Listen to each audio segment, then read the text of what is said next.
Odhran.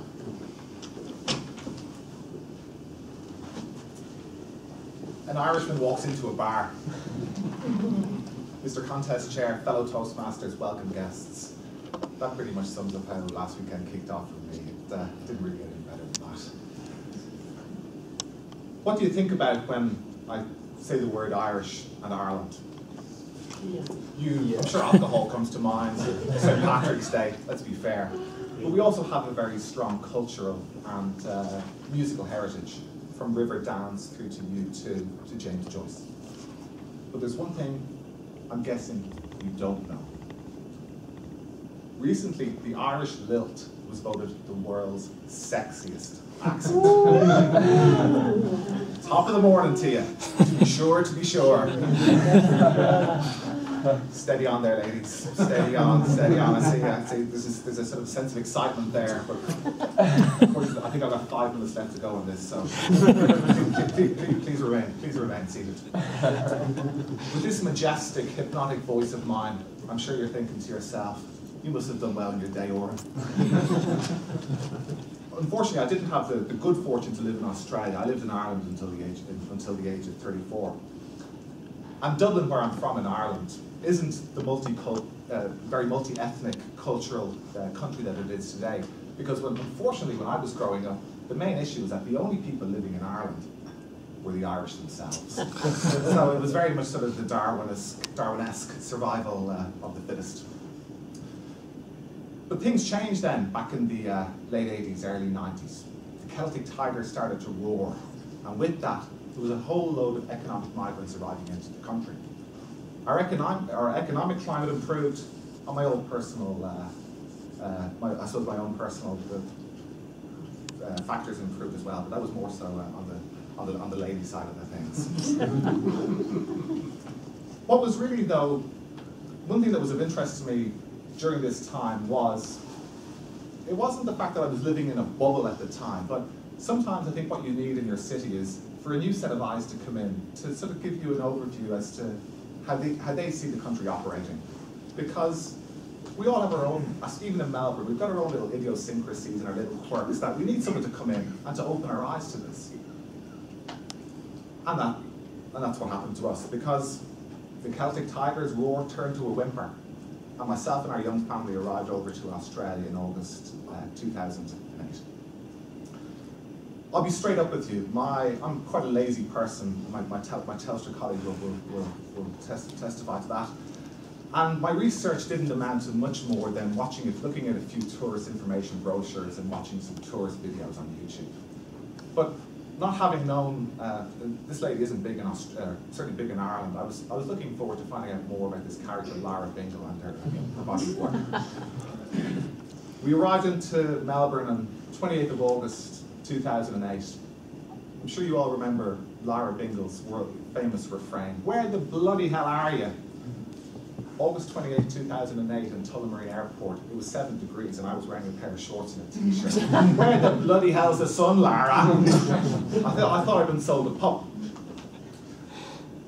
Because in all the brochures and in all the magazines, there's no sign of any clouds in an Australian brochure. I had even heard that Australia back in the 60s had sent astronauts to actually remove the ozone layer so that we would have a one-on-one connection with the sun. It wasn't the case. So yeah, Melbourne weather, that's the first thing that springs to mind. 3-letter acronyms. I don't know about you guys, but I hate 3-letter acronyms. LOL, WTF. Lots of love, where's the fruit? I just don't get it. GFC, everybody knows GFC, the global financial crisis. August 2008, the world was in danger of collapsing. And coming through Ireland, and we came through Australia, through the US for 3 weeks, it was all the people we're talking about. This was potential financial Armageddon. I turned on the news on my first evening here in Australia, in Melbourne, expecting to see something updated on Lehman Brothers, etc. The headline, "Lance Buddy Franklin faces striking charge." Now, I'd never heard of Lance Buddy Franklin, and my first question was, is this person 1 person, 2 people, 3 people? Striking charge. Striking isn't an Irish term, but I thought to myself, if we're facing financial Armageddon, this guy has obviously carried out something quite unique and repulsive. He must have set fire to an orphanage and the kids are all dead. But I found out pretty quickly that in Melbourne beats to the AFL drum. Like it, love it, or loathe it. The problem here is that you just have to live with it. Now, I work in sales, and a little thing you have to be able to do in sales is just keep the small talk going. I'm the king of small talk. And the great thing with AFL is that you can use AFL just to get the small talk going. And I've been told before that I've got a tendency to bend the truth. And there's an Australian term that you use here to sum that up. It's called lying. I'm a pretty good liar. So I'm sitting down with Mr. Customer, and all I do is I try and maintain this game face. So Mr. Customer, so Odhran, you must follow the footy. Who are you following? Mr. Customer, I love the footy. If you slit that wrist, my blood would run blue. Carlton till I die. And I just keep that game going.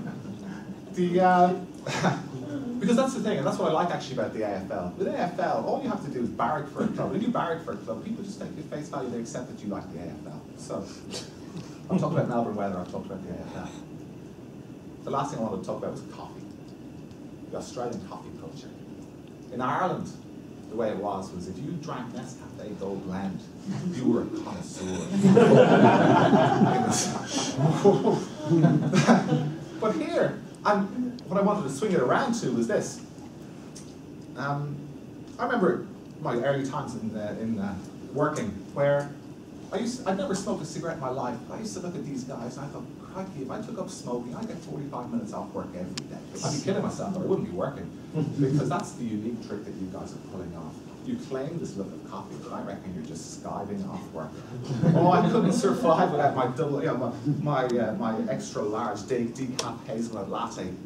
I don't blame it for 1 minute. Those lights are flashing a lot faster than I'd expected. So all good things come to an end, as much as my speech. But I've spoken about coffee, I've spoken about the Melbourne weather, and I've spoken about AFL. 3 unique things about Melbourne. I love Melbourne.